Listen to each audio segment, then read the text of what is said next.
You know it's super fly when Day Bar is opened. Hip-hop review, news, plus breaking new artists, pop culture, current events with an urban view of it. This is all things hip-hop, delivered raw, unpolitically correct, the fans' perspective, putting all artists in check. Dope content, current hot by remarkable men. Our thoughts, clearly. Welcome to Audio Theory.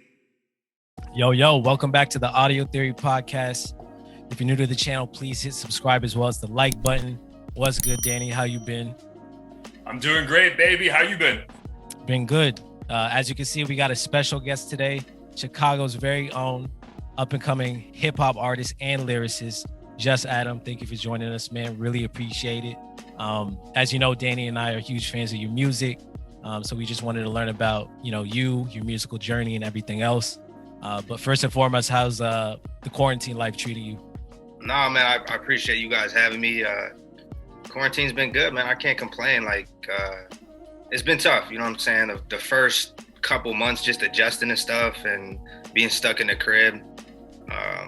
But, time's passed, and I think we've all gotten a little bit used to what's going on. So it's cool, you know what I'm saying? I can't complain. I've been able to make music. Yeah, I feel like everyone... Go ahead. You guys have been able to podcast, you know what I'm saying? So yeah, I think that's a blessing for sure, because now musicians and creatives in general have that extra space to do that shit. So I think that's a blessing in disguise, I would say. It gave a lot of people time to figure out what they want to do and pursue their passion. So yeah, it's almost like if you don't figure it out now, when's that gonna happen? When are you gonna have that time back? Or if you didn't have a passion previous to COVID, that might have been tough for you, you know what I'm saying? But if you did have a passion, you probably got a lot of stuff done, so. For sure. And then, are you currently in Chicago? Yeah, so I'm located in the western suburbs of Chicago in a town called Westmont. I'm 20 minutes out from the city. Okay, so how's life in Chicago been when it was summertime with COVID? You get the antibodies yet? Are you COVID free? What's the situation out there? I haven't got vaccinated. In terms of Chicago as a whole during quarantine, ghost town, man, when it first started, really? it was crazy, man, because before we all found out what was going on, and slowly the news would keep telling us more, and then all of a sudden ghost town everywhere, you know what I'm saying? And it was kind of like that in Chicago, you know what I'm saying? Just out of nowhere, nobody would be driving on the streets. Only place you would see people was at the grocery store, you know what I'm saying? Really? Yeah. Have you been able to travel? Have you been taking that risk per se, or just staying low? I haven't done any traveling or anything like that. I've been staying safe. You know what I'm saying? I've been staying out the way. I feel you, dog. I'm the opposite. I live in Florida. I'm in Miami, bro. So we out it's just wide open. Nothing's changed, bro. It's wild. I feel bad because I have my boy it's from Texas out there. We still got masks on here though, but okay, all right. It's still pretty wild. I felt bad. My boy from San Francisco came to visit 3 months ago. Dude, it was the first time he was around more than 8 people in a room in 8 months, bro. It's him visually was what the fuck is going on here? It's crazy. Man. So you're located out in Florida? Yeah, I'm in Florida. Blair's in LA. He's actually moving to the Bay. That's one thing I'm jealous of is the weather that you guys had during this whole quarantine thing, because the winter has been rough, man, especially out here in Chicago. We just had, 4 feet of snow over the last month, and bro, some people couldn't even get out the crib, you know what I mean? And yeah, it was tough. The weather plays a big role in how you feel and what you get done throughout your day to day. So it was tough, but yeah. You know how a lot of artists tend to migrate to Atlanta or LA and whatnot to network and do work. Do you see that for you, or do you think you're gonna kind of settle in Chicago? Probably not, you know what I'm saying? I'm older, man. I'm 25, about to be 26. And, I think a lot of younger artists migrate out to LA because of, the lifestyle that is portrayed out there. And that's not really for me. You know what I'm saying? I like to stay low key and create. And that's what I want to do in the future too. You know what I'm saying? And yeah, I don't think LA is the vibe for me. I could see myself living in California. You know what I'm saying? It's too expensive at the moment, you know what I'm saying? But maybe one day I can see myself living in San Diego or, I don't know, somewhere chill. Yeah, San Diego's fire. I definitely The recommend reason that. why we laughed is because you said you're older as you talk to a 32-year-old and a 31-year-old. We're like, ooh, that hurt. But no, you guys know how the industry is. You know what I'm saying? Like, there's like the kid Leroy is like, what, 17 years old. You know what I'm saying? This kid's like a superstar. You know what I'm saying? Superstar. Like, the industry is a lot younger nowadays. And Definitely. compared to some of these artists, you know what I'm saying? I feel a little bit older. Yeah, it's like basketball. That's like he's 35 years old. How's he even walking? It's like, bro, he's exactly. Yeah. It's just wild to me though, because I mean, when I listen to music, at least, as long as I vibe with the song and the message or whatever it is, like I never think to myself, damn, this dude's like 46 or some shit. Right. It's like when you hear. Okay, so I listen to the Jay-Z verse like so many times on the new Nipsey song on the new song. The Black Messiah. Judas and the Black Messiah. Yeah. Right. Man, the way he came in, like Scorpion Bricks, like way before Aubrey's double disc, like he went so crazy on that. And then I just like, after I listened to that verse so many times, I'm like, how old is Jay-Z again? 51? Like he 51. really is rapping better than he ever has before. You know what I'm saying? It's crazy. Mm-hmm. Yeah, I think 50 dropped Get Rich or Die Trying at 30. So yeah. It's crazy, man. So you have plenty of time, bro. You mad young. Plenty of time. I'm not worried about it, man. It's already taking a while. I'm not worried about how long it's gonna take. Yeah. Plus, I feel like your music it's not like it, appeals to like the teeny bopper type crowd where, they're, worried about whether or not you're 17 sipping lean and shit. Like exactly. Yeah. Or you can do like a TikTok to it. Like no one's worried about that. So nobody's TikToking to just Adam. It ain't happening, and I won't let it happen. Please don't, bro. We'd be so disappointed. Like, please don't. But shout out to everybody making money off TikTok. You know what I'm saying? Like that shit is huge. Mm-hmm. Huge. I think we're gonna talk about in the next episode, but I think Facebook just launched their own version of that called Bars, where they kind of like help you become a rapper and stuff. Like, wait, you serious? We'll see. Mm-hmm. Yeah. What? Explain this to me. I don't know enough. Blair, do you know enough? Like, it just came out on Bloomberg yesterday. People how to rap? Basically. Well, I think what it is it's an app where it'll showcase like random words on the screen, and I guess you gotta freestyle to that and create bars out of that word, like live, and maybe battle other people.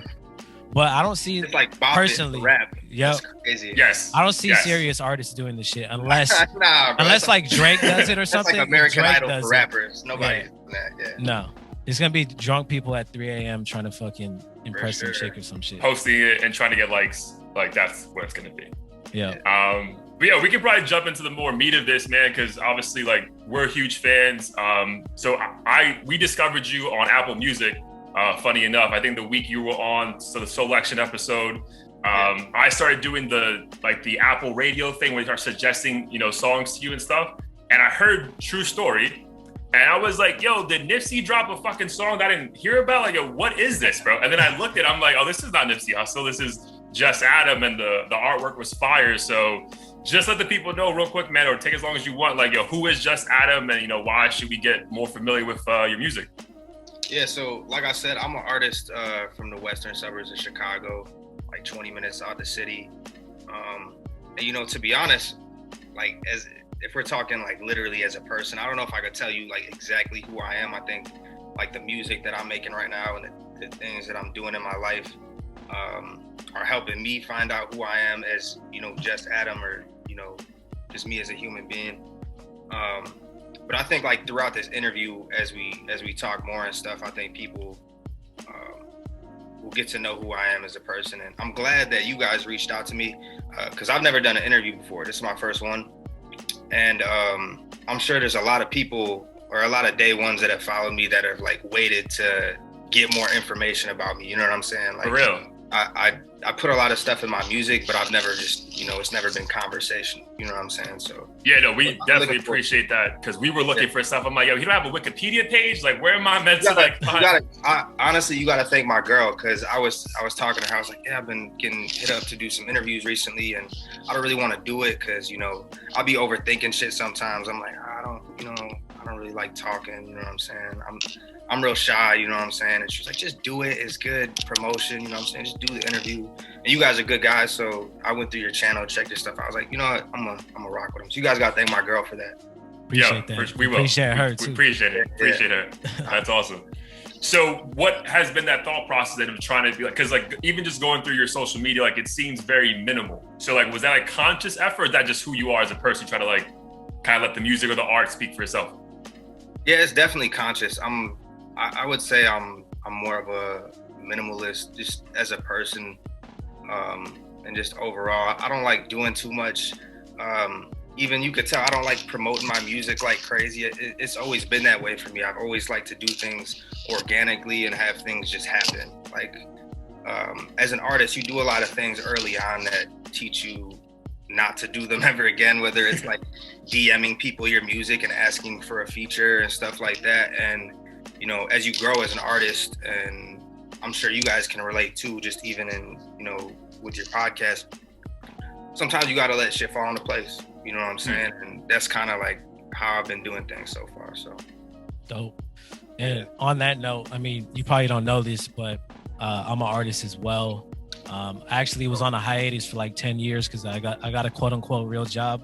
Okay. And then the pandemic happened and I was like, fuck it, I got all this free time. Let me make some music again. Just for myself, not even like trying to you know, blow up or anything. Yeah. And I, like you, I'm a pretty private person. I'd say shy as well. And I always cringed at the idea of like DMing 500 people a day to do a feature or whatever. Yeah. But just curious, like what kind of engagement for you feels most natural? Because I feel like it's almost required for like any business or venture of any sorts to engage with like the community. So just curious for you, like what engagement feels natural and doesn't feel forced? Yeah, that's a good question, man. And honestly, I talk about this with my homies all the time. My best friend Darian, who's my engineer. Dope. And we've been making music together since freshman year of high school. Since we were 14 or 15 years old, we've been rocking. And he's always telling me, like, man, you gotta like you need to promote your music more. Like, I know you don't like to post it on your stories or like keep making Instagram posts or whatever. It's not you, but you gotta. It's a part of the industry. Like, you gotta find ways to promote it. And I think that, you know, the whole minimal like Instagram thing is kind of becoming popular. You know what I mean? It's kind of like part of like Instagram's aesthetic in a way, or certain people's aesthetic. And I think I just kind of gravitated towards that in terms of promoting my music. Like, I can do it, but just in minimal amounts and in a cool way. I don't know. It's hard to figure out creative ways to promote music, but like, we're in 2021, so you gotta figure out how to do it. You know what I'm saying? There's plenty of ways. But like I said, I'm not on TikTok. You know what I mean? I'm not like it's. Yeah. There's certain niches that you need to find. Yeah. Speaking of niches, and not to take a dark turn, but I actually read a story of this Spanish rapper who, to go viral, convinced his roommate to cut off his genitals, and he was going to pay his roommate for every YouTube view that the video got. Bruh. And he got arrested. Yo. So some people are trying to go viral today. They don't want to wait a year, man. 2 years. See, that's the thing. Wild. Like that overnight shit is never gonna work out long term, man. Like, it's not worth it. Like, I ran into my my homie yesterday at the mall. His name's Pierre, and we were just talking about how like that quick bag is just not worth it. Like, if somebody offers you $10,000, it's only gonna last you so long. You know what I'm saying? Like, put that work in, get a foundation, and make something that's gonna last forever. You know what I'm saying? That's gonna make you money forever. Yeah, it's almost like a nutrition, like a fad diet never really works, and you know what I mean? Like it goes away pretty quickly. Exactly. Yeah. Or like fasting. Like, some people are like, I'm just not gonna eat. It's like, eventually you're gonna be fucking hungry. You know what I'm saying? You're gonna have and then you're gonna be so hungry, you're just gonna go get a cheeseburger. You know what I'm saying? So it's like, you gotta just figure out what works for you. Yeah. Yep. Dope, man. So obviously you just mentioned that you've been like doing this on your own for a while and just like taking the minimal approach, not doing too much to like, you know, be just crazy out here. So what's funny to me though, going back to how we discovered you on Soulection, like, it seems like you have that perfect Soulection vibe. So how did that come about? Like, how did you even end up on that playlist? Man, to be honest, I don't really know. I just I've been following Soulection for a long time, like since they came out. I don't know if it was in 2012 or 2013, but I've been rocking with them for so long. The first beat tape they had, I don't know how familiar you are, Danny, but the first beat tape they had was on Bandcamp. They used to put all their stuff on Bandcamp. Like that's how they first. Oh yeah, no, I wasn't even running back then. All their stuff was on Bandcamp, and I used to go on their beat tapes and just rap on everything, like specifically Mr. Carmack. I don't know if you know who that is, but I used to just rap on all their beats. The first one that I did was this producer named Boss Stone, and there was a beat called Static. The song's called Models, and if I go back to it now, I'm like, what was I doing? You know what were you saying? What were you saying? You know what I'm saying? But I could probably play it for you right now, but it's not gonna happen. But yeah, man, I think as a kid, I always found like music to kind of be like a superpower. You know, I was always that kid that had all the new shit. Like I had all the blogs, you heard that new Nah Right, Two Dope Boys, Rap Radar. And everybody would come to me for new music because it was exclusive back then. Like there wasn't Apple Music and Spotify where every Friday you get the new drops. Like you literally had to dig for new music. And I would dig and like I felt like I had superpowers when I had all this new music and everyone was like, yo, Adam, like, can you burn me a CD with that new shit? Like, I need to hear that.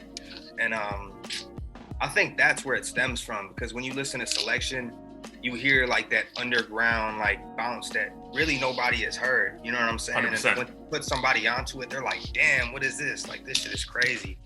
And I think that's where that stems from. It's just like finding music that nobody else has or nobody else knows, and then putting them on. And putting people on to music is the best feeling in the world.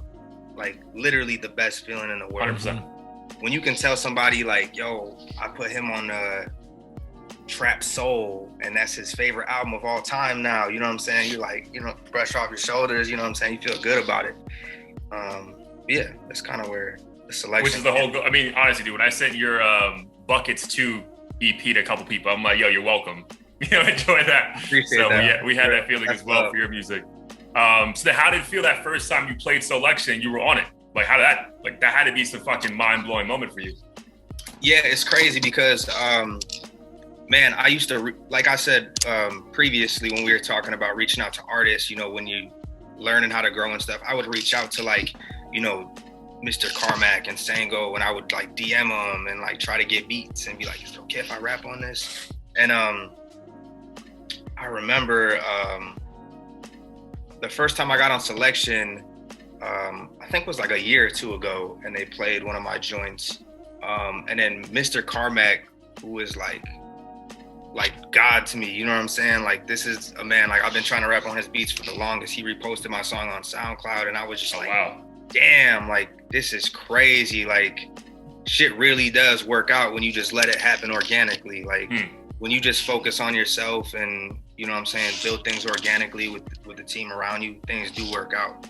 So it was a blessing, man, and it was crazy. I was hitting up my homie Chromanichu, who's a producer, because he reposted his song at the same time, and we were just like bugging out. We were like, damn, this is crazy. Like, it's what's it called? It's the stepping stone, you know what I'm saying? It's just, yeah. It feels good, man.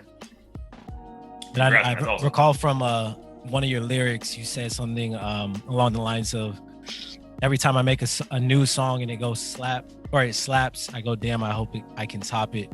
So like when you go into the booth, do you find yourself having that pressure to like make shit that's better than your old shit?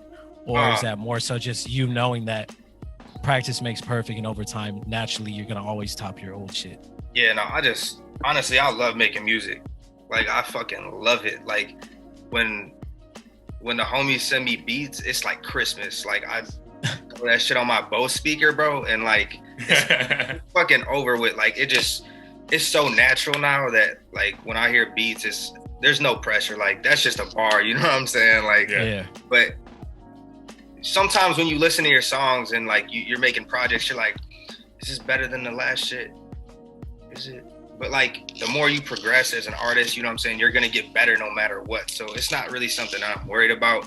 I just love making music. That shit is like, it's like the best feeling in the world. I remember when I made True Story, I was in my it was like 2 a.m, and I was like, nah, like this bucket's heat. I had another song that was originally gonna be the last one, and I was like, nah, that ain't it. Like this project ain't over with. And I played that beat, and it was like 2 a.m, and I was just drinking Casamigo, and I was like, damn, like this shit go crazy. So I texted my engineer, my best friend Darian, and I was like, bro, we got the last one on this joint. Like this is the one right here. And he was like, okay, send that through. Finished it in like 15 minutes and sent it. And it's just the best feeling in the fucking world. Like when you hear a beat and you can just finish a song in 15 minutes, like it's amazing. Yeah. Can't really describe it. You really can't. Yeah. I mean, I know for myself, like it just really depends. Sometimes if I hear a beat, I can slap it out in 10 minutes, like the concept's right there.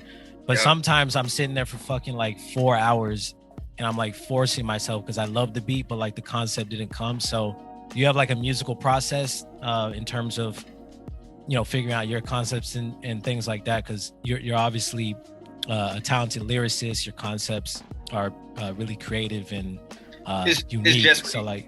It's just what you said, bro. Like sometimes like you'll hear a beat and you want to do something to it so bad, but like you might not be emotionally invested into it at the moment, you know what I'm saying? Right. Or might not be able to put words that really go with it at the moment. And sometimes you can sit on it and come back to it in a month. And other times like it's gone forever and you probably will never do anything with that joint, you know what I'm saying?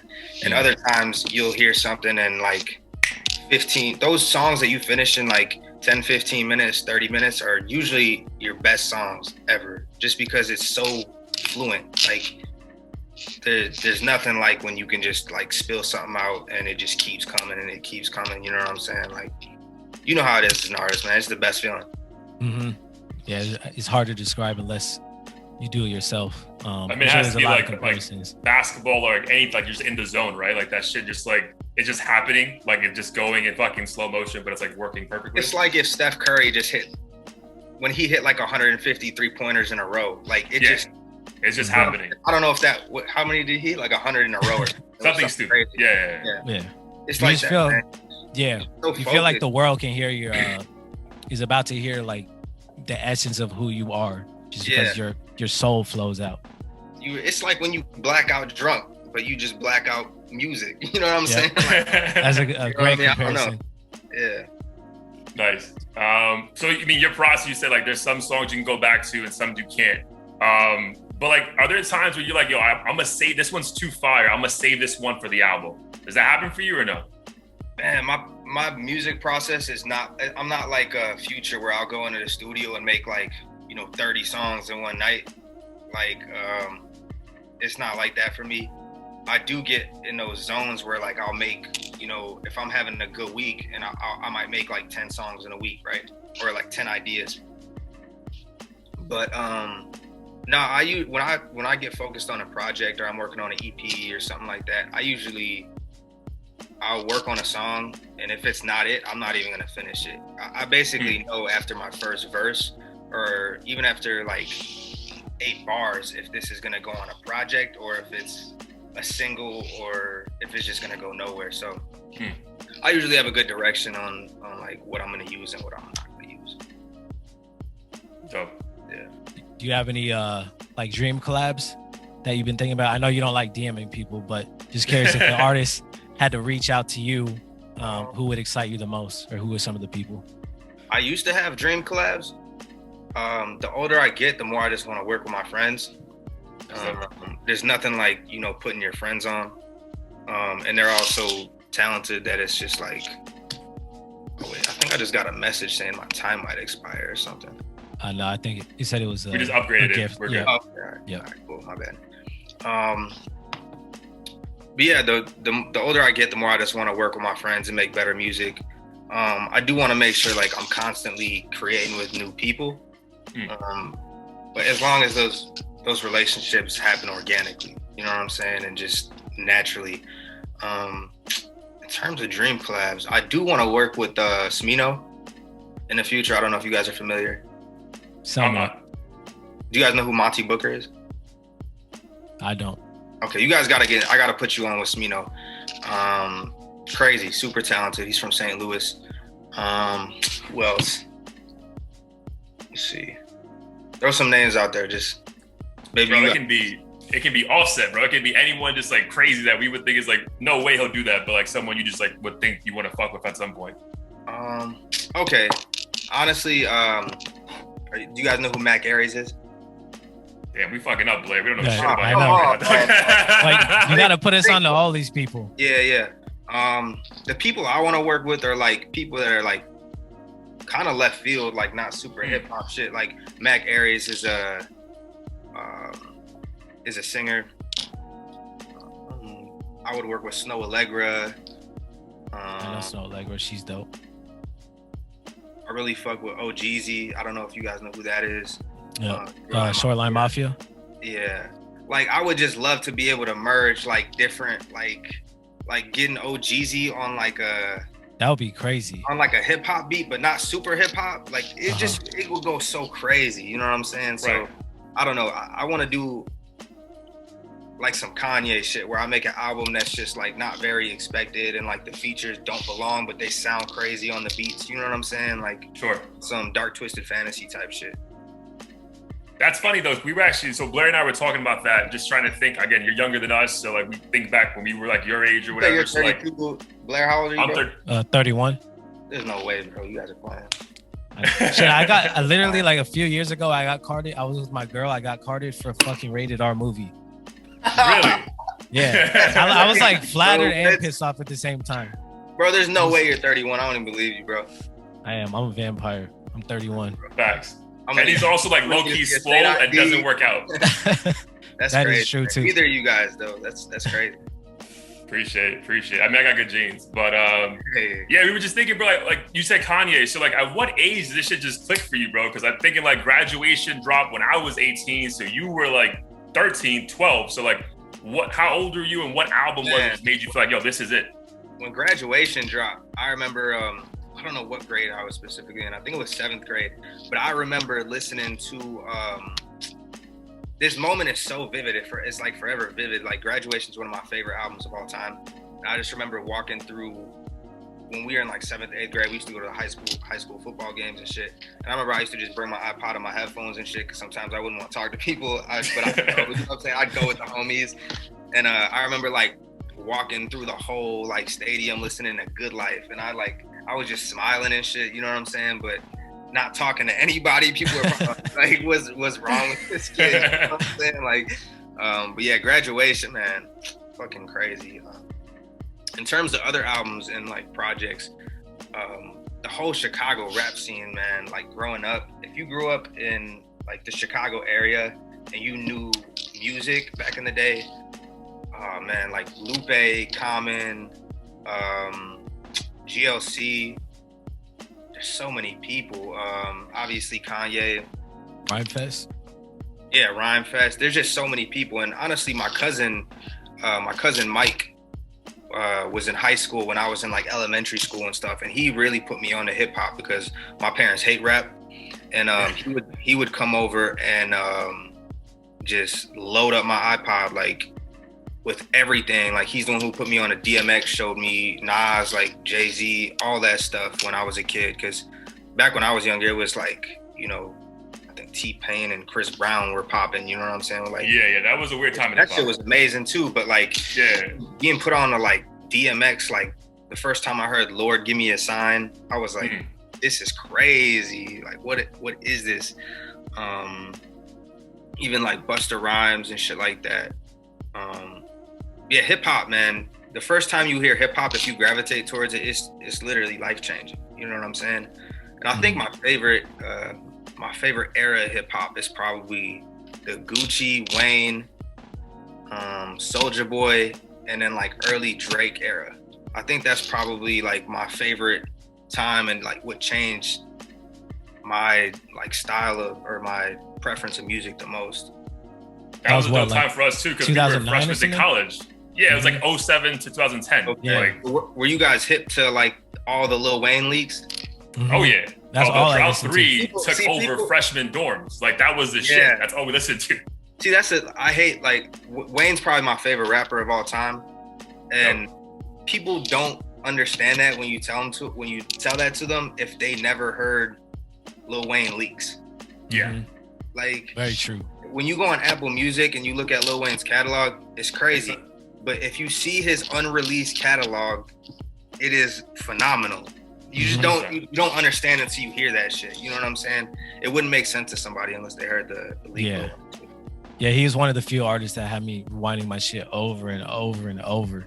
Just like a different level of artists. And I think people like he's underrated in a lot of circles because people feel he's overrated because, you know, they take the one or two bars that like aren't conscious and they're like, he's just not talented. But like it requires a different level of talent to be a wordsmith for that long across like any beat ever. The longevity, man. Like this. He's been rapping since he was 13 or like something crazy. This man has literally made music his whole life, and he's still. How do you have that much content? It's absurd, man. Yo, when Back That Ass dropped, I was in 4th grade when he came out. So like, imagine, bro. Exactly, man. It's crazy. No, Wayne's a go for sure. I mean, for me, like, so I know you mentioned Lupe. He's actually probably it's like my biggest inspiration for even making music. And the Chicago scene, when I thought of Chicago when I was growing up, I thought of like Common, him, Kanye, etc. But now when you think of Chicago, it's Chief Keef, you know, G Herbo, Lil Bibby, and people like that. And obviously it has a negative tone to it because of the drill music and lyrics. So just curious how you think about, you know, that transition. You know, do you think it's doing more harm than good? Is that just the reality of the situation? Not at all. I think if you look at, you know, Kanye, Common, and Lupe's influence in the rap game, and then you look at like Keef, Chance, and then, you know, like King Louis, the drill music, like it has just as big an influence as Common and Kanye did on the industry right now. You know what I'm saying? So it can't. You know what I mean? Like the things they're talking about are things that they really live. You know what I'm saying? It's like shit that they really go through. So, you know what I mean? They're just putting their, you know, their shit into their music, and the influence is insane. Like the Chief Keef influence, people don't talk about it enough. Like honestly, like Keef influenced so much shit in the music industry today, and it's amazing. If you come to Chicago, you're gonna hear Chief Keef on the radio for sure. Yeah. Still? Like right now? Yeah. That's wild. Yeah. Because I mean, for me personally, like I haven't heard that many new tracks from him. I feel like he came in, took over, and then watched everyone copy him basically. Yeah. No, like people that listen to Chief Keef and like understand like the full influence that he had on the industry, bro. Like it's crazy, man. It's hard to explain. It really is. You gotta like feel it when you come to Chicago, and you talk to people out here. It's easier to understand. I know. Like when you go out to LA, like there's certain things that are on the radio. Like you'll hear a lot of DJ Mustard and stuff on the West Coast, right? Yeah. Stuff so like that. When I hear Shoreline Mafia and Stupid Young and shit, I might send it to my friends who don't live here, and to them it's like weird, but like we're used to that sound and the vibe and the lyrics, and it just makes more sense. So I think I kind of understand what you're talking about. Yeah. You kind of gotta be out here to feel it. Is that why? Sure. Is that Blair? Is that why I don't fuck with G-Eazy? Because like I don't get it. Like I'm just like I think for me, like he has that Bay Area sound, and it's just different. It's a different kind of swag. So like there's a nostalgia factor to it too, because like I think of like, you know, my childhood and shit like that when I hear those kinds of beats. So I love it. But to other people, they might be like, oh, this is mediocre or whack or whatever. I got you. So bro, like how do you, as far as comparisons though, are there any comparisons you hear about yourself that like you're cool with, you low-key like don't really care about, you just try to like quiet the noise as best you can? I used to get Drake a lot. I used to get Drake all the time. And you know, when I think about it now, like when people compare me now, I don't get mad about it because it's flattering. Like the fact that you think I resemble this artist that's like so amazing, why would I be mad at that? You know what I'm saying? I can't be. Back in the day, I think that, you know, maybe I used to listen to artists a lot and then it would reflect in my music. So learning how to transition to like being myself, that's just part of being an artist. You know what I'm saying? Like I said before, the older you get, the more you're gonna grow as an artist. And I think that I just keep growing. So the comparisons, they don't, you know what I'm saying? It's cool. It's a compliment at the end of the day. And I know you guys said on the episode I sound like Nipsey, and I literally never heard that before. And I was like, that's amazing. Like, that is like fucking, that's an honor. You know what I'm saying? Like, damn, you've never gotten that before? I've never heard that. No. That's crazy. Wow. That's because that was the first thing that came to mind when you sent me that, Danny. Yeah, facts, dude. And it's funny because I feel like there's like a song you posted on your SoundCloud recently. I'm not sure the track name, but you have a Nipsey like interview at the end. So I thought you just like, I think you're a featured on it though. Oh yeah, that was a feature I did for my brother Go Hayes. Yeah. Okay, yeah. So I'm like, yo, you must get this all the time. You're just trying to tease me now, bro. It's ironic because I did that verse after you guys posted your episode, and then when I did the verse and he finished the song and sent me the full thing, the Nipsey thing was at the end, and I was like, that's crazy. Yo, I was like, yo, it's just Nipsey doing the whole thing. I'm like, what's going on right now? Right. No, but I'm with you on that. Nipsey definitely like huge influence on. I think the older I get, the less artists have influence on me. So the artists that do, happen to be inspiring for me, like, it means a lot. And I think Nipsey over the years has been just huge, just in terms of, he just gives the blueprint. You know what I mean? He's like, it's like modern day Jay-Z. You know what I mean? The way he be putting like information in his music, and it's just helped me out so much in terms of like, keep going and stay independent, because you can do this shit on your own. You know what I mean? You don't need a major label. You can do this shit. You can make your own money, and you can be successful. Dope. On that note, is the music a full-time thing for you, part-time thing? Are you signed? Like, what's that whole situation? Yeah, so I got laid off from my job months back, and ever since then, it's just been full throttle. It's just all music. So yeah, music's everything right now, which is a blessing. And when you have time to do some stuff, when you have time to do what you're passionate about, like full time, sometimes it can be a curse because you overthink it. But I've been doing this so long that, like I said, it's just like second nature. So I've been blessed to be able to put in this position to just work on music right now. That's super dope. Yeah. Do you have like milestones you're trying to reach this year or next year, or anything? Like what comes to mind when you think about where you're trying to take it in the near future? I don't really set it's good to set goals. I probably should set like small goals for myself to look forward to in the future, but really I just be working, and wherever it takes me.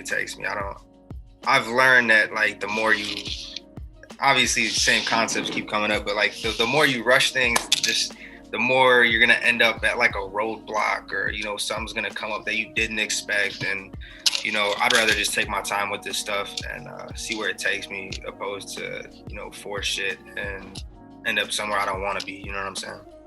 Yeah. So not really a milestone then, but like, did you ever have a moment that you were like, damn, bro, this needs to be my full-time gig, because I'm like good at this. Like, I'm legit. It's not just my boy saying you're good at, like, I'm like, you internalize that yo, this is my shit. I think as an artist, you need to feel that for yourself before you do it, because people telling it to you, or people telling you that, yo, bro, you gotta stop what you're doing and just do music full time. Like, you got it. Like, you really gotta believe in yourself more than anything, because if you don't believe in yourself, you're not gonna push yourself 100%.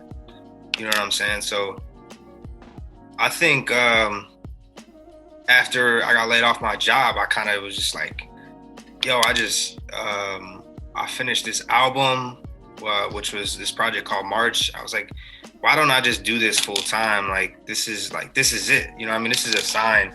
I don't know. I feel like the universe talks to you. When you put out good energy, it talks back to you. So I thought it was a sign, and I was like, I got to do this full time. I don't have a family or anything. I can always come back to plan B if I need to. If I need to get a job or, something like that, I can always do that. You know what I'm saying? But sometimes the world talks to you. So. Amazing, dude. Congrats again. Appreciate it. Congrats. And We notice on your page. Hey, if I'm talking too fast, let me know. I know you're talking at perfect speed. Okay, all right, let me know. You're good, bro. Speeches back in school, bro. Oh my god. They said 5-minute speech, bro. 10 seconds, I'm done. You know what I'm saying? Right. D- on that speech. Talked way too fast. I do that shit too sometimes. So is that from like nerves? Yeah, 100%. So have you like, because again, I know this is like so relatively new for you. Did you do like concerts before COVID? Like, have you performed in front of people and stuff, or not yet? I've done shows before. Nothing like crazy or anything like that. No tours or anything like that. Last show I actually had was for Buckets, the first Buckets EP that I released, which I think was like 2 years ago now, which is crazy. Yeah, I can't wait to do shows though, because I released an album during the summer, didn't get to perform that, and then I dropped an EP. Probably won't get to perform that, but I'll have a lot of joints, so hopefully, you know, when I do have a show and people come out, they remember the lyrics to old shit. You know what I'm saying? Yeah, I'm sure they will, dude. So like you say you're shy though, like are you naturally an introvert as well? Yeah.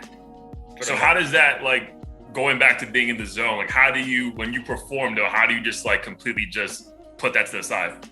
That's crazy, because before my shows, I performed probably like 3 or 4, maybe 5 times. And I'd just be nervous as shit. Like, even all the homies be like, yo, Adam, you good? Like, what's like, you really about to go on that stage like that, bro? Like, calm down. And I don't know, bro. Like, as soon as I get up there, it's like I'm in this, like, it's like I'm making a song. Like, it just goes away. It just, you know what I'm saying? I feel like I'm in my natural habitat. It just disappears.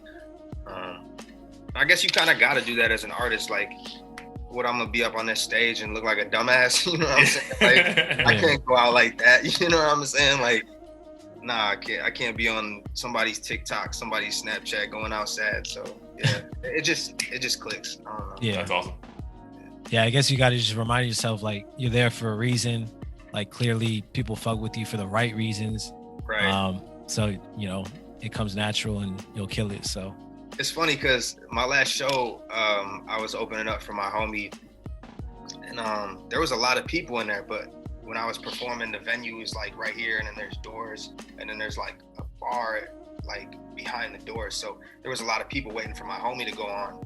And like when I got on the stage, I was like, yeah, y'all gonna have to like bring your ass up to the stage, because like you're not gonna make me look like this, you know what I mean? You could bring your drink by the stage, you don't have to drink it at the bar. So yeah, like I said, I don't know, something just clicks as soon as I get on there. Nice, man. Yeah. Do you ever, like, when you think about blowing up and everything like that, do you ever think about how life could look different? Like if you were that dude that somebody recognized at the grocery store, or like how, you know, that might pan out if that were the case? Back to, I was having a conversation with my homie that I saw at the mall yesterday named Pierre, and we were talking about how, like, you know, the fame shit is different. Like when you're an A-list celebrity and stuff like that. And I was watching something on Instagram the other day. You know how like the reels be popping up, and you see like podcasts and stuff. And they were talking about how, like, if you really want to be an A-list celebrity, you pretty much gonna have to sign to a major label, because they're gonna be the ones that are gonna push you that far. But if you want to be, you know, like that low key artist that you know, just your core foundation knows about, you can do that as well. You know what I'm saying? And I guess that's kind of what I want to do, because, you know, I don't really like, this isn't for fame. You know what I'm saying? It's because I love music, and I love being able to put my story out to the world and put you know, the situations that I've been out, so that people can, you know, relate to them. So, you know, my plan is to really just keep working on music and, you know, have a catalog of music that people can listen to forever. And there's a lot of artists that do that.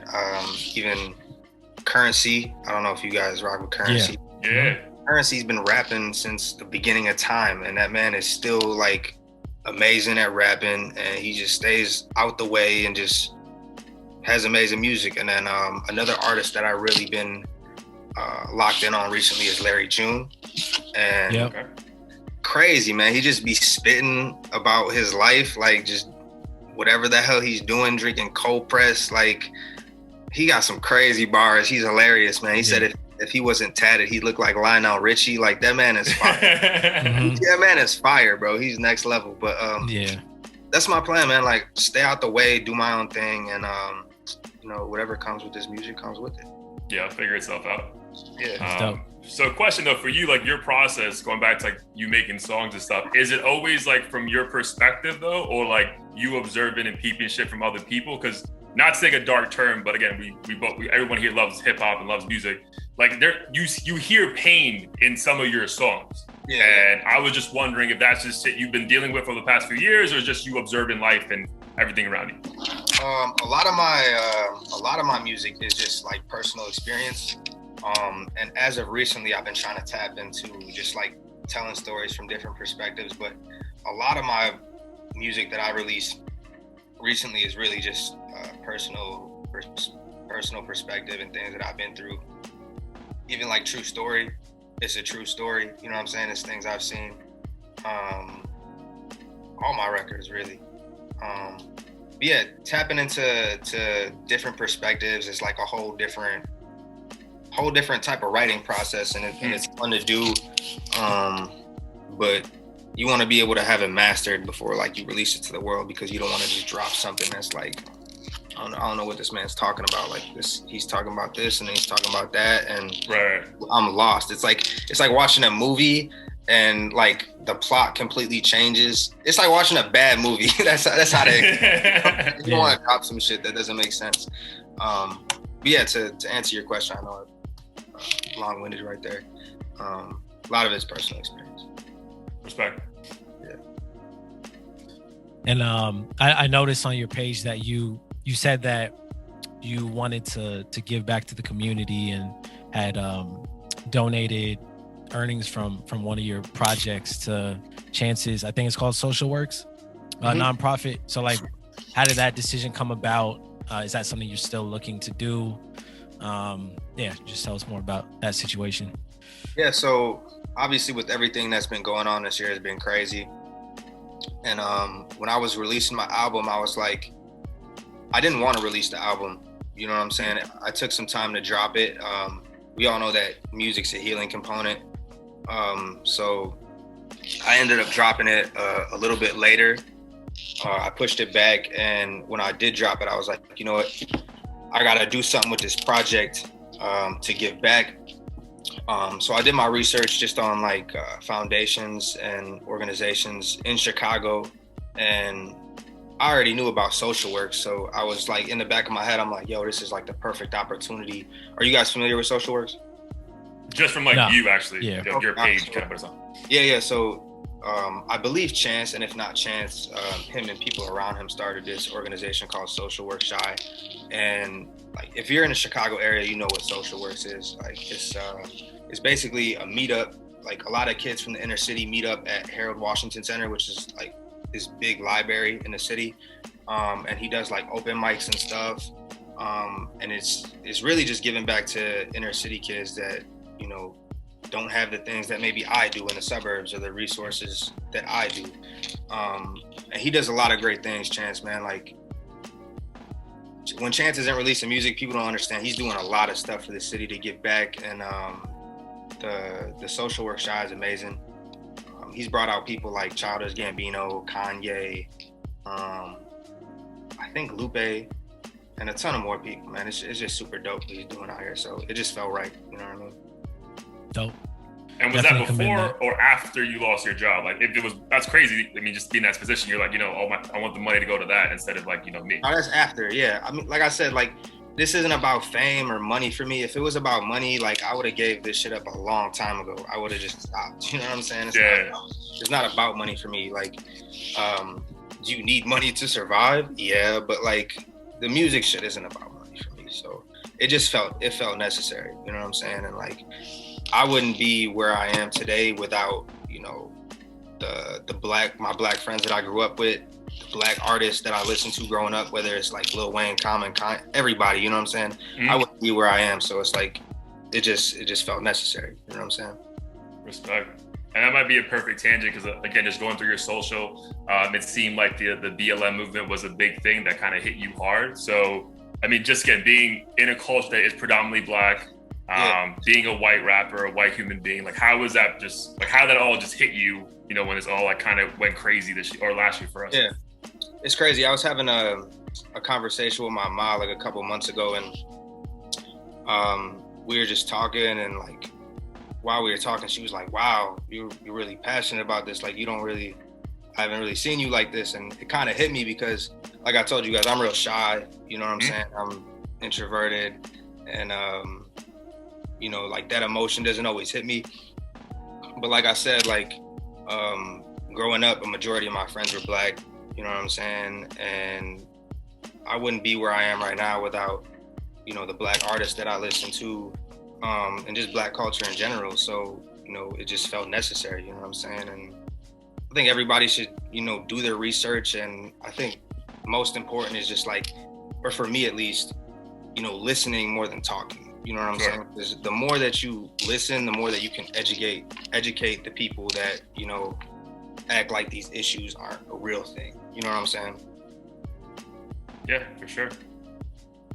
And you growing up, like, did that ever play into your music or influence your approach to music? Like having grown up around predominantly Black friends or Black community? I think it 100% directed, or say that again one more time. Yeah, I was just wondering if that like influenced how you approach your music in any way. Or just like even your own like image within the industry. Because I feel like a lot of, unfortunately, people in the industry want to make comparisons for who's like the minority. So like, of course, every female rapper gets compared to like Nicki.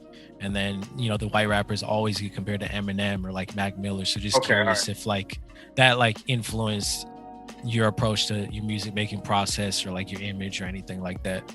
Yeah, I think that like, you know, as being a white rapper, you just like, for me, I never wanted it to come off as like corny or me trying to bite something. Like that shit is the worst. You know what I'm saying? When you hear something, it just sounds like somebody's biting. You know what I'm saying?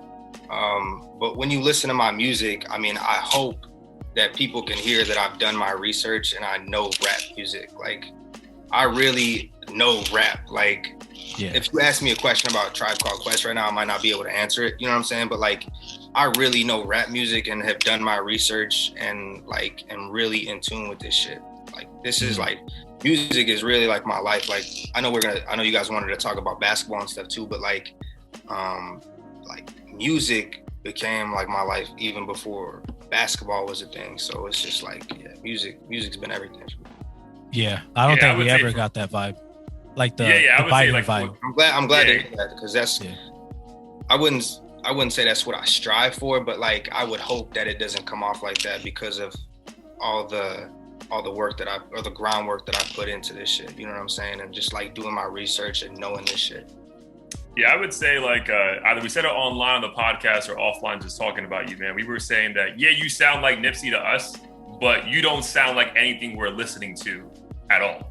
So that's I definitely say that's a compliment, because you just have like your own unique sound and approach of just, when you hear it, you're like, oh, this is very different. Like, let's keep checking this out. Right. No, I appreciate that. For sure. But fuck it, we can get into basketball now though, goddammit. So let's talk about some basketball. Got the whole jersey on and everything. Yeah, shit, I'm ready to go. So obviously 2 EPs, Buckets and Buckets 2. So dude, what's your basketball story? And obviously it had to play a pivotal role in your life because you just talk about it a lot. Yeah, so man, basketball was my everything at one point in my life. I basically grew up. So in my neighborhood, where I'm located at in Westmont, back in the day, I live on a street, and across the street at the time was Section 8 housing, and I had the only basketball hoop like in the area. So my crib was like literally the hub. You know what I'm saying? Wow, so that's dope. All I would do all the time is play basketball. If we weren't in my driveway, we were at the YMCA, or we were up at the courts down the street. And man, I really just like learned my work ethic from basketball, and pretty much got all of my good friends from basketball. So, whether it's being at the YMCA like 10 hours a day playing basketball, like you really learn work ethic. And you don't think about it until you're old. Like when I'm in 5th grade, going to the YMCA, just running games all day and like shooting free throws and running around. It's just happening. Yeah, it's just happening in the moment, and you don't really realize it's a work. Like you're really learning work ethic. You're learning how to practice. You're learning how to be passionate about something. And I forced myself to go up there damn near every day. And I think a lot of that translated to my music as I got older. You know what I'm saying? I stopped playing basketball in high school, so it's a funny story. Freshman year of high school, I tried out for the team, and like I said, it was my everything. And I got to the second tryout, and the coach brought me to the side and was like, "Adam, I want you to come to the first practice. We got our team selected, but we want you to come to the first practice just to see how you operate." And I'm short. I'm like, I think freshman year of high school, I'm probably like 4'10". Like I'm short, you know what I'm saying? And he pulled me to the side after the first practice. He was like, "Adam, man, like you're really good. We want you on the team, but you're just too short this year. Like we hope you grow, and next year you come back taller or something." Yeah, hopefully. I'm like, just gotta take some vitamins or like, some shit. This ain't Jack and the Beanstalk, you know what I'm saying? Like, it's about to happen, bro. And I was devastated. Like I really was. That shit crushed me because basketball was like all I did. But at the same time, like I was doing it for so long and I was so passionate about it and I did it so much that it made me realize like I could pick something else up and do the exact same thing. You know what I'm saying? As long as I apply that pressure. So I guess that's where I took like a little gap, and I did like boxing and like some other stuff between like freshman and like sophomore, junior year, and then I ended up just starting to record music with my homie Darian. And back in the day, like when I was a little rebel, I used to run around and like smoke with my friends, and like, you know, we would freestyle, and he's like, "Adam, you gotta record music. Adam, like, you need to spit." And I used to be like, like, you playing. You know what I'm saying? He'd be like, nah, bro, I'm not. That's not gonna happen. Yeah, I recorded my first song, and it's really just history after that, man. Like, it's just practice makes perfect. Practice gets you close to perfect, I guess. You know yeah, so I guess like that's why I feel like it just seems so natural that like that basketball work ethic kind of just like translate into what you're doing now, right? Exactly. Yeah. Do you, outside of basketball, do you have any like passions or things that if music takes off that you would want to get into after the fact, like as a side gig or project? I think there's a lot of things, man. I have a brand called O3, which is kind of like what I affiliate my music under as well. It stands for Odd One Out, and it stems from like a song that I made back in the day. And that kind of just stems from like, you know, me not making the basketball team because I'm too short and like other, you know, circumstances in my life. But yeah, clothing brand, I would like to do that. Something with fitness. It'd be dope to open like a gym or something. I'll be at the gym all the time. I'm really into photography as well, so I would like to pick up, I have like film cameras, but like nothing super crazy. I'd like to get a nice film camera and, you know, take some crazy shots around the world if I ever happen to go on tour or something like that. Maybe sell some prints, just like some Just Adam prints. Maybe people would buy them just because I'm an artist, you know what I'm saying? It'd be dope. Yeah. That'd be But fun. question, speaking about art though, man, because that we spoke about it on the podcast, that cover art for buckets is fire. So was that you, or like how did that come about? Because that was super conscious. When I first did if you look at the Buckets One artwork, it's the same thing. It's just a different tone. And when I was I played a lot of video games growing up. Like I still game and stuff. And like the old 8-bit video games, like, bro, that shit's classic. You know what I'm saying? Like, it's literally just like classic. When you see something 8-bit, you just like, I remember when I was a kid, Yeah. like on some real shit.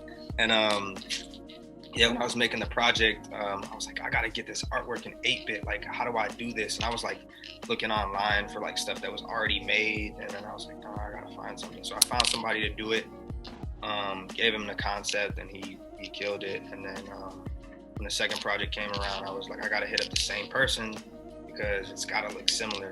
And instead of the layup, we did the jump shot. You know what I'm saying? Yeah, fire. Yeah, That was a good choice. That's very conscious. Like I appreciate when people notice stuff like that. Yeah. Oh, dude, we know. Yo, this shit is like, first of all, like it's like if you have that artwork, the album has to be fire. Like you just can't come out with some like average shit. I really appreciate that, man, because like I really be like taking time to think about like the whole everything. You know what I'm saying? Putting together. That's dope. Yeah, those are the subtle things you don't really necessarily think about. But when he sent me the song, like that was the first thing that popped up and I immediately clicked it. And it just brought up, like you mentioned, the emotions of like playing games when I was a kid. The artwork just like felt very zen and like calming in a way. Right. The tracks obviously fit that vibe. So like all that put together, I think was a very, very good conscious decision. Appreciate that, man. That's love. And I heard you when I watched the episode. I heard you comment on it. And I was like, man, I'm glad he noticed, man. People we noticed, bro. That's like our job, bro. Like that's literally we gotta notice all the little subtleties. So like for sure. How about you, man? Any question? I mean, obviously this is an opportunity for you to talk to the fans. So like, is there anything you kind of want to ask us or get off your chest? Like more people know, like maybe more in depth about you. Man, I don't really have anything off top. Like if you guys got anything extra that you guys wanted to talk about, or like, I mean, I'm always yeah. I guess like what's next for you? Like what is there a new project you're working on? Any songs dropping anytime soon that you wanted to get off your chest and promote? Yeah, I'm working on another project right now. I don't want to like disclose the title or anything. For sure. It's not like fully packaged yet, but working on another album right now, like a full length album. And then I'm working on a R&B EP right now with an artist called Micah. Dude is super talented, like extra crazy. It's like if D'Angelo and Mac Miller did an EP. Like this man is super crazy. Like so I'm super excited to drop. So it won't be a joint thing. It's not like you just helping produce it or anything. Like you're it's me and him. Okay. Like it's probably only gonna be like 3 or 4 songs, like nothing crazy. But yeah, he's super talented at singing. So yeah, probably that EP probably released before summer, like late spring, and then album maybe in summer, or maybe early fall, something like that. I don't know. I don't like putting timestamps on anything. I just be thinking, but yeah, there's a lot of stuff coming out. Fire. Exciting. We'll definitely look out for that. What are you thinking with the Bulls this year? Making the playoffs or no? Probably not, man, for being honest. You know? It ain't looking good, you know what I'm saying? But it is what it is. A lot of things got messed up this year, though, man. Like, even with, like, Anthony Davis, like, things are going south right now. But, are you a Bulls fan to the core? Because you have to be, or? I'm a Bulls fan for sure. I do miss, like, the 2008 Bulls, like Ben Gordon, Heinrich, like Luol Deng era, like that shit was different. Yeah, I don't really pick sides. I'm definitely a Bulls fan to the core. But I don't know who's gonna take it all this year, honestly, man. I mean, it's probably gonna be a team from New York. It's not gonna be the Knicks. It might be. You know what I'm saying? We'll see. How about you guys? You guys got any picks? I think the Nets or the Lakers in the finals, and whatever happens. I don't know if the Lakers are gonna take it. I think the Nets probably have it. Which is wild. If that works so quickly, that's wild. Blair's more into music. I'm the odd one out, so I don't really follow basketball too much. But LA is like obviously diehard Lakers, like no matter what. And then so you a LeBron fan off the rip. I like LeBron just like as a person, but then I hear people in my ear telling me he's like, you know, a bitch and like complains and all this extra shit. Jesus. But like, who's saying that in LA? Who in LA is saying that? The crazy thing, people who just aren't happy with anybody. But man, like with the Kobe passing, obviously that hit everybody. Like no matter how diehard of a fan you weren't or not, like he represented LA. So, I mean, it was nice to see him win and everything. I don't know if we necessarily need to get greedy and just continue to win, but Yeah, if I had to ride with anybody, it would, of course, it'd be the Lakers.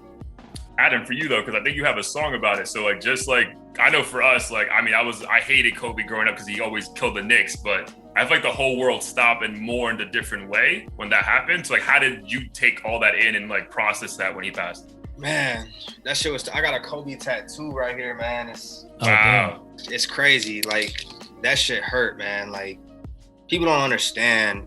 It was different, man. Like, that's just something that nobody could have predicted.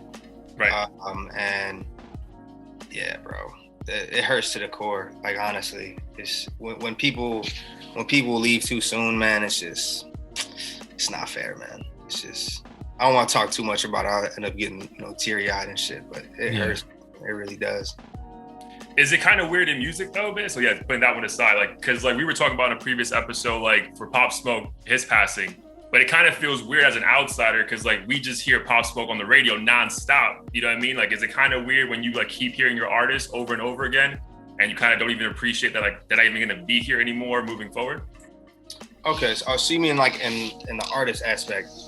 Yeah, like, just, is that weird for you? It's like, yo, like, I don't know, like, I just feel like we haven't been able to mourn a lot of artists properly because we just keep getting, given more and more product, and it's like, it's like a weird feeling. Yeah, I get that. I think that I think it's dope though, man. Like it's messed up, that the Pop Smoke thing, but like the fact that I was listening to him in the gym today, and like it's so dope to like still hear him being glorified on the radio. Like, I don't know, it's dope to me. Like the fact that they're still playing his shit.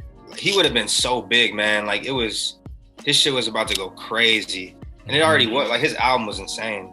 It's sad, man. But I think it's dope that, like, they keep playing shit. And I think they should.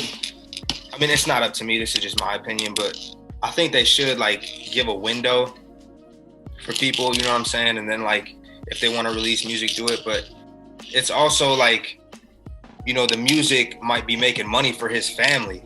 You know what I'm saying? It might be providing for his family. So we don't even think about that part, you know what I'm saying? And if right now, you know what I'm saying, he's popping, I'm sure he would want his family to, capitalize off that as much as they could, and he could provide for them. So I think it's dope. And, I mean, if he had, like, I heard he's got like songs on songs on songs. So if they put out another, you know what I'm saying, go crazy, turn up, you know what I'm saying? So funny thing though, we brought up on our episode yesterday that comes out next week. Okay. Well, actually came out already today. But this company, I think in Korea or something, is investing like a lot of money in AI to like make like songs based off a specific artist's voice. So the Korean pop group BTS, like they're putting millions in this. What's that? BTS is investing in it? Yeah. The company, that manages them. Yeah. So your thoughts if we got a new like Michael Jackson album tomorrow and it was this computer that made it, like how would you fuck with that? Turn that shit off. Instantly turn that shit off. That is not Michael. Come on, quit playing. Yeah, come on, bro. Like that's unfortunate. I wish you didn't tell me that. You know what I'm saying? I mean, hopefully it never happens. I'm just playing, bro. I'm just messing. God damn, that's unfortunate. Like, they're really trying to, like, recreate people. Come on. Right. Yeah. You can't recreate Mike. You can't recreate Pop Smoke. You can't recreate Tupac. But I think, so Blair, talk about your logic about how you think this might be like the industry trying to like keep the cost of the artist down.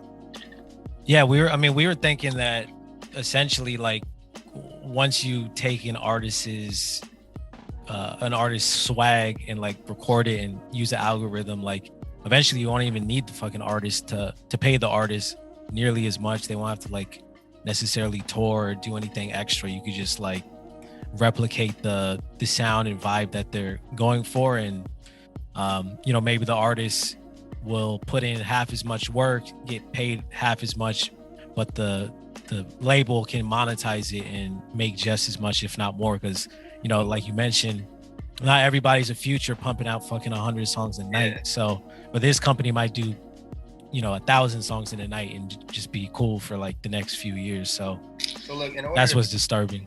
Yeah, if you ask me, in order to be successful with this, my fault. You would have to like create an imaginary character and pretend they're real. You know what I'm saying?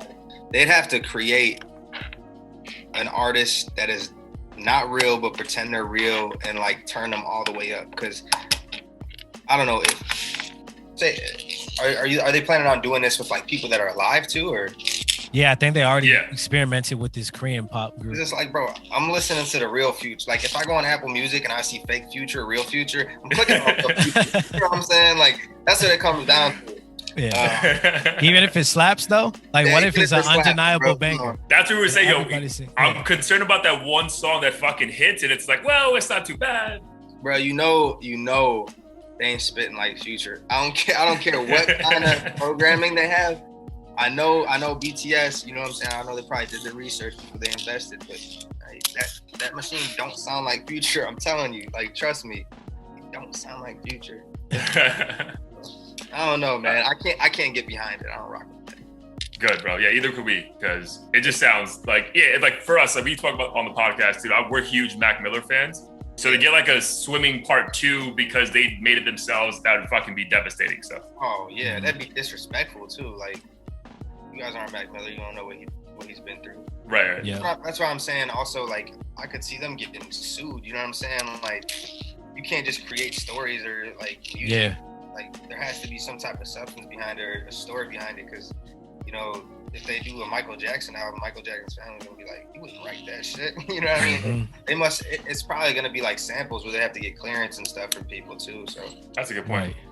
They're going to have to, you know, pay out that bag. Like, they're gonna have to be paying people for this shit. So I was telling Danny, I was like, I don't want to hear like Tupac rapping about Bitcoin and shit that has absolutely nothing to come up. Like, it's based on experience. Man, you just get way too out of control. Biggie rapping about how the stock market crashed and shit. Come on. COVID. By the way, did you guys watch the Biggie documentary yet? Yeah, we were just talking about it. We haven't yet. Yep. Have you seen it? I watched pieces of it, man, and it's dope. There's a lot of footage on it, like a lot of unseen footage. It's crazy.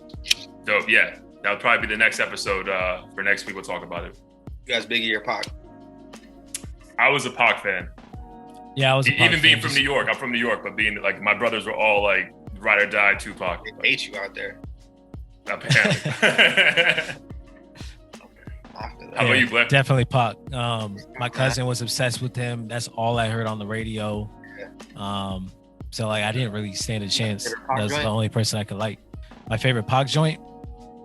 Damn, I don't know if I have necessarily a favorite one. I'm trying to think.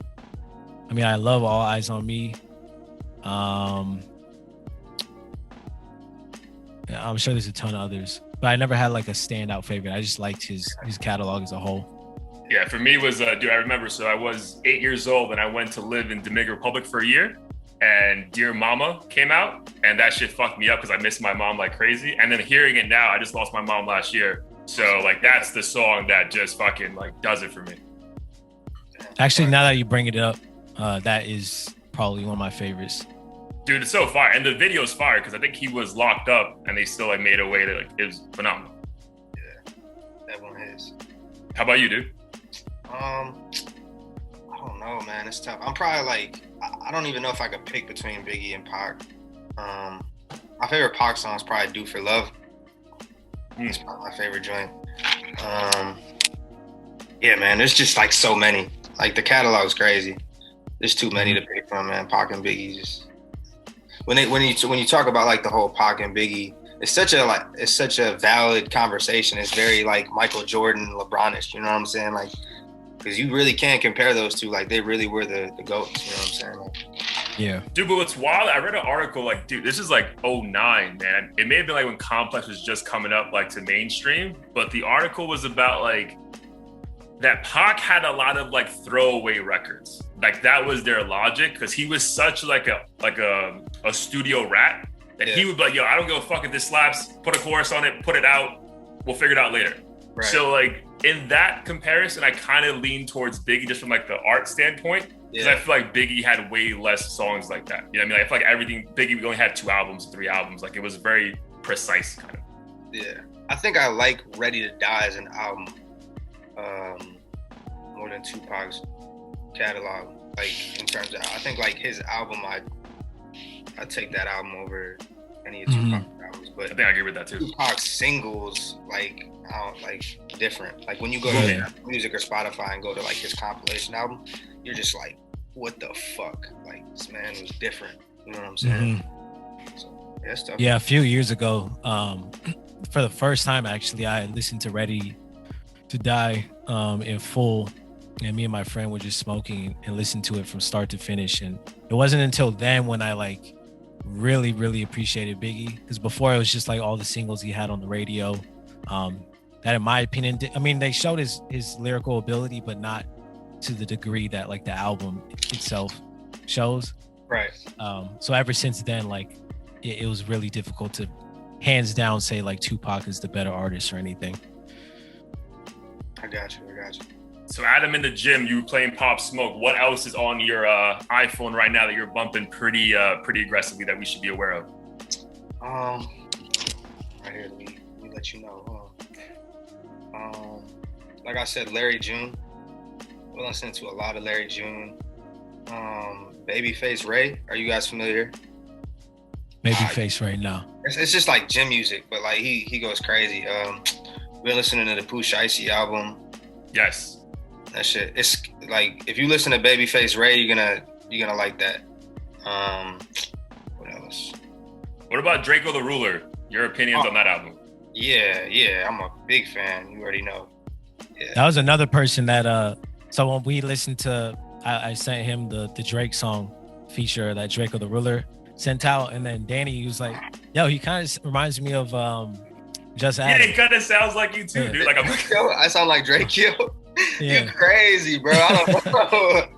So you yo, Blay, am I lying? Blay, am I lying? No. They both got the laid back flow.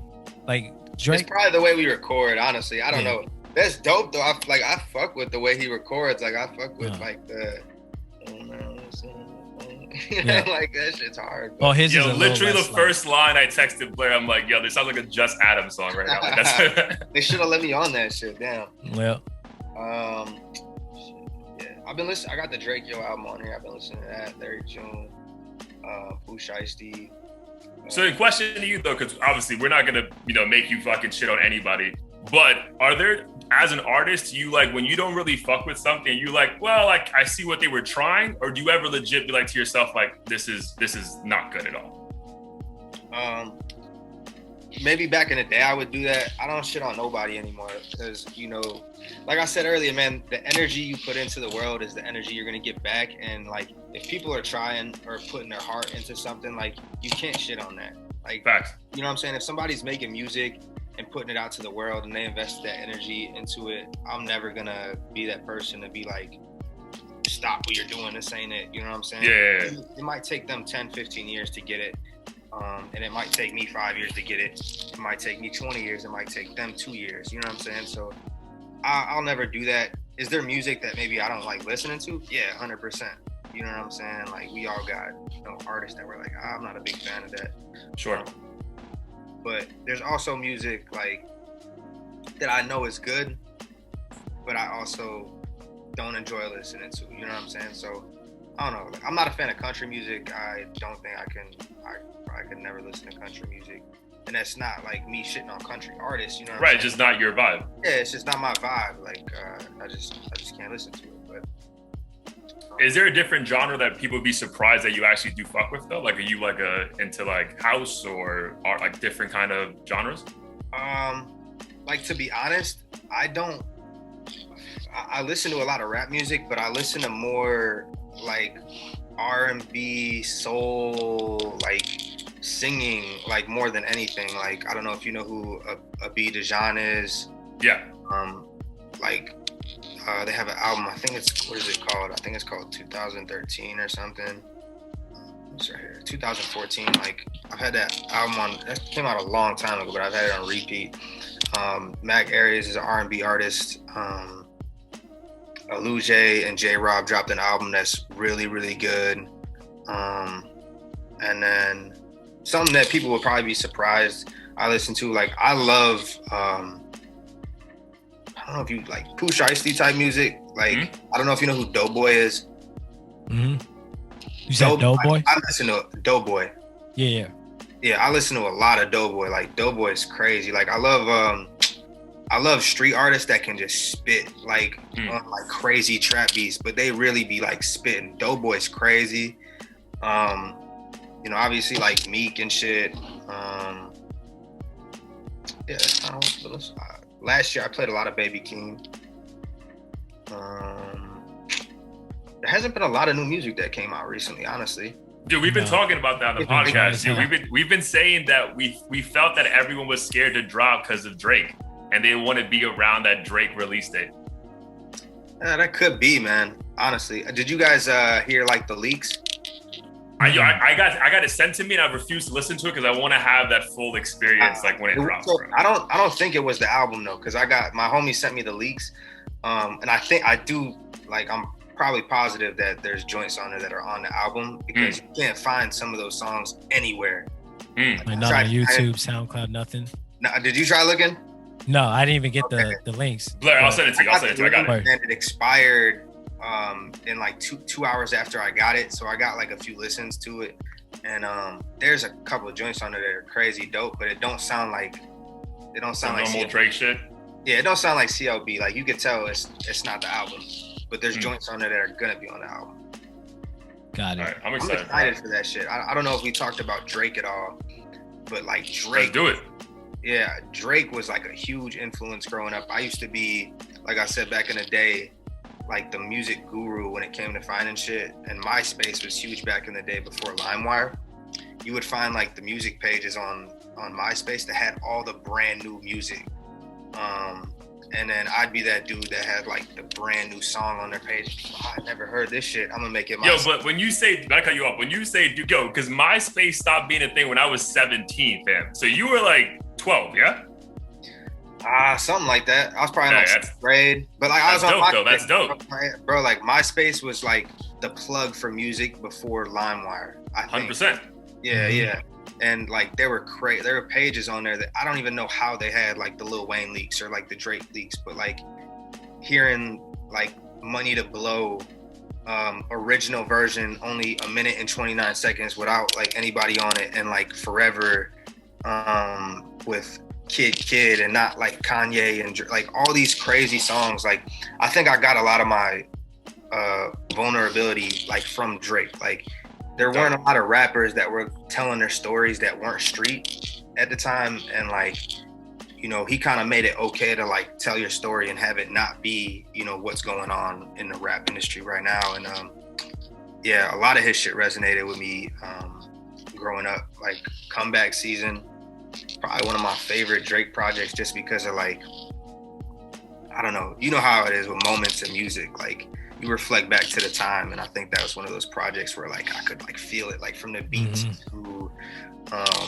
like what he was saying. So yeah, Drake had a huge influence on me growing up, which is probably why people said early on that I sounded like Drake. And now it's Nipsey. And now it's Nipsey, I guess. Another legend. I'm cool with it, Yeah, only legends. Only legends. Right. But question for you though, because I know it's like a controversy about Drake's last mixtape. A lot of people fucked with it. A lot of people didn't. So what were your thoughts on it? Mixtape or album? The Dark Lane. Dark Lane did. Yeah. I thought it was dope, man. Like he said clearly that like these are throwaways that have leaked online. You know what I'm saying? Like, and these, I don't know how many on there went platinum, but like, yo, right. That's what I'm saying. Like these are phenomenal throwaways. Like Losses should have been on Certified Lover Boy. Like that song is insane. I think people hated Cardi's verse when it first came out in 1993, but I always give music time before I talk about it. Like that shit's crazy. Like that song's crazy. You know what I'm saying? I can't imagine him performing that shit live. Like if COVID didn't happen, all that shit, man. Like I don't know. When was fire. Yeah. The video to that was insane. I love like the docu style videos that he does. that's kind of why I've like never done videos before, is because I'm waiting to actually to fully fulfill what I'm trying to get out. But yeah, I thought it was dope, man. Like, I think everything Drake does is dope because I think that his team knows that they're never gonna put out anything bad. Sure. When you got a team around you that like only expects greatness, you can't put anything bad out. And that's, I think, why you know, I've been like blessed to like keep moving up in this music shit, is because like my best friend Darian, man, like when we send shit now, it's almost just like the only time we get a response is when it's some bad shit. You know what I'm saying? Because we know like what we're sending, it's gotta be good. You know what I'm saying? And we kind of like to talk about it after the fact, after it gets released and after the world talks about it, because then we're like, damn, that shit is crazy. You know what I'm saying? But like when we're working, it's kind of just like work mode. Like, I'm gonna send you this, we'll get the mixer done, and then, you know, once we release it to the world, we'll talk about it. But unless it's some bad shit, we ain't even gonna, you know, bother being like, nah. But yeah, man, having a team is important. That's having a team that's not yes men, you know what I'm saying, that have been around for a long time. Because those people are toxic, and they'll let you go in directions that you shouldn't, and they'll suck out all your energy. You know what I'm saying? So you gotta leave that shit behind. So is your team just you and Darian though, or you have like somewhat of a full squad? Nah, so I'm very how do I say it? So me and Darian are like, we've been doing this just from the jump, like I said, for the longest time. But me and my brothers over at their squad's called Rich Vision, and that's Go. I did the song Confirmation. I think you were talking about the bars in there. Go Hayes, he's a producer, but he's also an artist. My brother Flex, who is also a rapper from Chicago, he was on Birds, and we got like 5 joints. Like, he's fine. First of all, that Birds track is phenomenal. I love that song. Yeah, he's man, you guys got to check out his catalog. He's got a project called Separation, and it's probably my favorite album to drop last year. Honestly, it's amazing. If anything, you guys, that might be somebody you guys can consider having up here next. He's amazing. Sure. Yeah, Flex, Go Hayes, my brother Pierre, who I was talking about earlier. We were talking yesterday at the mall. He actually works for House of Highlights. That's dope. Yeah, and he raps as well. That man's super talented. Yeah, those are all just like my brothers, and we all, you know, lean on each other when we need it. And, you know, if we ever got some weak shit, we're gonna let each other know. You know what I'm saying? And we need a team. That's what it is. Amazing, dude. Blair, anything else you want to touch upon, bud, before we dip out of here? Just curious you don't have to disclose it if you can't think of it, but what your top 5 will be, because I know you mentioned Drake is great inspiration. Question. Great question. Always difficult. It's like there's one question that you don't want somebody to ask. Yeah, that's it. What is your top 5, bro? What is it? That's fucking hard, bro. Oh, man. It is. Because when you say your top 5 too, people judge you. You know what I'm saying? People be like, yeah. Yeah, if you put Drake in there, people are like, "Oh, you don't know real rap." Yeah, fucking like better than everybody. What do you mean? You know what I'm saying? But I just noticed too. I'll tell you guys later. My name up there, but my top 5, man. I said Wayne. Wayne's got to be up there. You got to throw Jay-Z in there. Gotta throw Jay in there.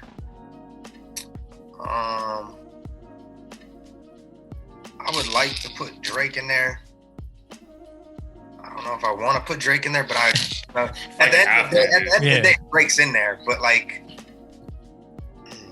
you guys want like an old school top 5 or like top 5? You want your top 5. Anything. Your top 5. Yeah. So you could put Katy Perry in there if you want. Like Oh. whoever you vibe with. All right. This is tough. We didn't talk about Griselda either. I fuck with Griselda heavy. I'm a big Griselda fan. Shit, man, this is tough. What we got? We got Wayne, Jay-Z, Drake. Let me just look through this real quick. I wonder if Kanye being from Chicago, is that important to you? I think it's tough, man, because when you talk about rappers, it's like, do you mix it? This is always where it goes. It's like, do you mix an artist? Because like when I think about Kanye, I'm like, yo, my Beautiful Dark Twisted Fantasy is one of the greatest albums, if not the greatest rap album ever. So like, but I don't know if I put him up there. I might put Freddie Gibbs in there. Ooh. It's so tough. I got one more. It's so tough, man. I can never stick to a top 5 because like after we get off this call, I'm gonna be like, damn, I would have put Jadakiss in there or something. You know what I'm saying? But fuck, man. Yeah, I don't know. Who's the 4th? Tell me your top 5 and then I'll finish my top 5. So I fucked up when we had this episode, I think last year. When we first started, Yeah. And again, it changes. Like sometimes it depends on the mood, or like I'll come across an old song and I'm like, oh shit, I forgot how cold this dude was. So like for me, I mean, I would definitely put Wayne in there. I'm gonna put Lupe in there. Drake, Jay, and then the last one, that one's tough, but I'm gonna just say Nas. Okay. Yeah, mine's was Drake, Jay. I had Kanye. I had Pac. And the one I got the most pushback on, kind of for your like the whole artist thing, but I have to put Mac Miller because just like the way that music makes me feel inside is just like, it has to be top 5. Yeah. I think on that note, I think I would probably put Common as my 5th. I don't know if I have Freddie Gibbs in there. Right now, I'll just say he is. But yeah, we'll go Wayne. Nah, Freddie Gibbs ain't in there. I love Freddie Gibbs. I'll go Common, Wayne, Jay, Drake. And Common just because the beats that he rapped on really influenced the beats that I rap on today. I can see that. Yeah, for sure. If you go back to Common's catalog, like this man is like so nuts, like with his wordplay and like the beats he chose, you know, the Dilla shit. And the crazy thing is people only know him now as the actor. Like they don't even know him as the rapper. Like it's crazy. Like, man, people don't, like I said, it's like the Wayne shit we were talking about though, where like if you don't go back and like actually know, you know what I'm saying? Like do your research and shit, you wouldn't know. Common, Wayne, Jay, Drake. Oh man, this is tough. What do we talk about today? Tekashi 6ix9ine. Oh man, oh my God. You know what's funny is like I don't even know how people listen to his music in the first place, man. Like it's not good. Yo, you weren't fooled in the beginning? No. Honest to God, wasn't. Like I did not listen to him. I couldn't. Yeah, when I was working out and Dumbo came on, I'm not gonna lie, bro, that shit was blaring. Like the beat was just so aggressive when you're in the gym. Like it's just for some reason I never liked that beat. Aggressive. It's too aggressive, bro. You're about to jump through the headphones and snatch your head off. Like, come on, man. Calm down, bro. Oh man. Damn, I got one more, but you know, I don't know if I'll be able to give it to y'all.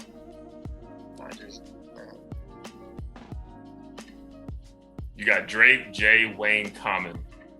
Yeah. It's a good balance. What's another rap? Like, it's crazy how like when you don't think Biggie or Pac falls into thinking about this shit, but then once we're talking about top 5, I'm going like brain dead. You know what I'm saying? You know what I'm saying? It'll be 3 a.m. I'll wake up out my sleep like top 5. I got it. Yeah, do you think Biggie or Pac would take that slot? Nah, I don't think so. I'd have to put somebody in there that like made their mark on me. Right. 100%. While like growing up and like learning how to rap. There's got to be somebody that you connected with and you can acknowledge like their greatness, but I don't think I'd put them in the top 5 just for that reason. And people be so mad like when you see barbershop talks and shit and they be top 5. No way you put them in there. It's like people are putting their own personal experiences in there. Like they're not just naming people because right. Yeah. You know what I mean? Like because there's some people that'll be like, yo, Polo G, Dirk. You know what I mean? Like that's some people's top 5 rappers. Yeah. And, like, and you're like, yo, you've been out for like 2 years. Yeah. But for some people that is like their Tupac and stuff. You know what I'm saying? So yeah, I don't know if I got a 5th right now. Oh, good. We'll do a top 4 for you. Oh wow! I just got a text from my girl, and her best friend is at Nobu sitting across from Pharrell. Oh shit! Well, he's my top 10 for sure. Just like artist. Is he really? No, he's not. He was honestly in high school. Like I literally wanted to be Pharrell. I had Bape. I was just like, I need to be this dude one day. Man, I'm glad you said that because like Bape back in the day was just like, you know how right now there's like all these fashion brands. There's like Kith, you know, like there's a bunch of shit. But like Bape felt like the only thing back in the day. Mm-hmm. Like the only thing that you wanted to wear. You wanted that full camo zip up hoodie where you couldn't see shit. You know what I'm saying? Like I wanted to be walking in the stop signs. Like that's what I wanted to wear. You know what I'm saying? I needed that. Yeah, Bape, man. Bape was a shit. Even like the baby Milo and man, bro. Yeah, but funny is like Bape is like high end fashion now. Like it's like the elite of the elite now, which is wild. But even then, it was pretty. I feel like it was on a similar level to like Supreme. Yeah, I remember when I was in like 6th, 7th grade, I'd go on a website and be like, oh, I gotta get this Bape shirt for Christmas, and I'd be like $120. Like, I'm not about to ask for this for Christmas and get nothing else. You know what I'm saying? Right. So, yeah. Fuck that. Yeah, shout out to Bape, man. We need them to send me some stuff in the future for the free. Have a 03 collab. Hopefully, man. Shit, we'll see. Yeah. All right, man. I'm straight. Unless you guys want to talk about anything else, we can keep this shit going for as long as y'all want. I could keep going all night, man. Y'all don't understand. Same. So I guess like in terms of, you know, everything you got going on now, is there anything you wanted to promote to the listeners or viewers on how they can, you know, keep in touch with you? Obviously this interview will give them a good perspective of like who you are and everything, but you know, how should they keep in touch with you moving forward and engage? Yeah, so after I appreciate you guys having me on here, like first and foremost, because like I said, I haven't done any interviews before, and like the people that have reached out previously, it just didn't seem like the right time or the right fit. And when I went through you guys' channel, I was like, this is it. Like you guys are grinding. You guys have been doing this for a minute, like same as me. And I hope one day, like if I ever become a bigger artist, that like this could be like an interview people come back to or something, and like, you know, help you guys out, and me as well. But yeah, my socials, just Adam, JUSSADAM. And if people are ever trying to talk to me, I respond to basically all my DMs. I only got like 1,000 followers, so you know, if you hit me up, it might take me a week or so to get back to you because I suck at responding. And you guys know, like, you be having a mental fatigue where like you see a message, you're like, I gotta wait. Like, I can't do it right now. Like whatever they're talking about, that shit is hurting my soul. You know what I'm saying? Smallest thing, but you're just like, I gotta wait, man. But yeah, I respond to everybody that hits me up, and I appreciate all the support that people have been giving me. It's March, and I dropped March last July, so this is March, my album's first March. So I'd appreciate if people go stream that this month and check that out if they haven't already. And yeah, that's about it. Like I said, I really do appreciate you guys having me. Appreciate you, man. Like honestly, when we reached out, we were like, yo, let's just take a whim on this. And dude, we're glad your girlfriend twisted your arm and said it was okay. Yeah, man. For real. No, I appreciate you guys, man. I'm glad we sat down and talked. Especially during quarantine, man. You know how it is. Like, there hasn't been much conversation. I'm not like out. I never have been one to go to the club or go to the bars, but like even going to restaurants is like very rare right now. So just like having conversation with new people is a blessing. So we're gonna sit down in the future and talk more. You know what I'm saying? Oh, absolutely. Whether it's like 2-3 years down the line, we're gonna be like, damn, y'all are gonna be at 1 million subs, and you know what I'm saying? We might even link up at the show. You know what I'm saying? It'll be dope. For sure, man. All right, brother. We appreciate you, man. Definitely a blessing to have you on. Again, yeah, we'll definitely chop it up a year from now when you're at whatever status you want to be. Like you said, the universe will take care of you and they'll figure itself out. Yeah. Blair, let them know where they can catch us in the future. Real quick. My bad. Yeah. I'm gonna hit you guys up after this, and I'm gonna give y'all my number, and then I gotta send y'all some merch too. Oh, for sure. Oh, shit. So yeah, just shoot me your number, bro. I'll text you, and then you can give me Blair's number, and then or just throw it in a group chat or something. Yeah, Yes, for sure. Most definitely. Yeah, good looking out because I've been trying to keep things interesting and work on my outfits for the next episode. I got you, bro. Yeah, I can't wear the same shit over and over. So. You gotta have them podcast fits. Yep. But yeah, if you're listening to this on Spotify or Apple Podcasts, we'll have links to Just Adam's socials so that you guys can check him out. Obviously, if you're watching this on YouTube, just check out the description. But again, really appreciate you having you on. We're obviously huge fans. Expect nothing less than success in the future. So this won't be the only time that we chop it up. Excited for the future. And if you guys want to check us out on the Audio Theory podcast moving forward, hit us up at audio-theory.com, and we're on all major streaming platforms. So, tune in. Let's get it. Love to y'all. Later, boys. Peace. All right, bro. Peace.